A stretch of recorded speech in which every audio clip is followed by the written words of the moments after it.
Hello everyone, and welcome to the Upper Trosnant Advent Calendar for today. I'm going to speak about Bethlehem, the house of meat. The Arabic name for Bethlehem is Beit Lahm, which means house of meat. This is different from the Hebrew name Bethlehem, which means house of bread. The reason for the Arabic name house of meat may be because the area around Bethlehem has always been used for raising sheep.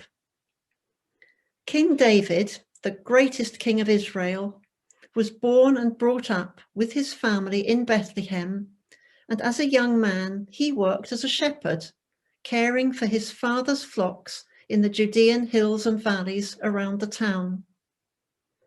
It was David who wrote the lovely words of Psalm 23, describing the Lord as his shepherd, who would lead him to green pastures and beside still waters.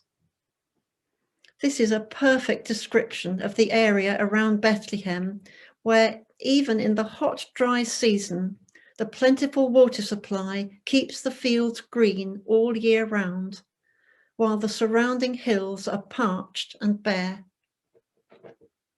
For centuries, the shepherds of Jerusalem had a very important job because they were in charge of raising sheep that were sold for the temple sacrifices in Jerusalem.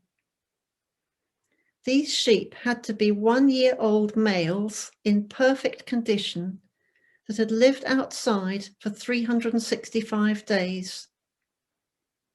Since they had to remain outside, the shepherds who cared for them had to live outside too, which reminds us of the Christmas story which tells us there were shepherds living out in the fields nearby, keeping watch over their flocks by night. The shepherds had to ensure their sheep were kept in the best possible condition and were protected from predators such as wolves, bears, and lions that prowled around looking for something to devour. Young David was well practiced at protecting his sheep and was able to kill aggressive wild animals with just a simple sling and stones.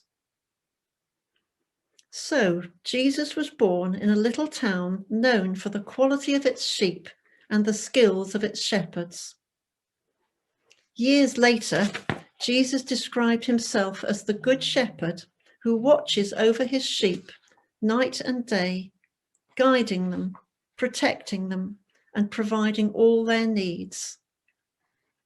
And then, 3.5 years after he began his ministry, Jesus went to Jerusalem, where he, the perfect, sinless Lamb of God, was put to death as a sacrifice for sin, just like those sheep that had also been born in Bethlehem.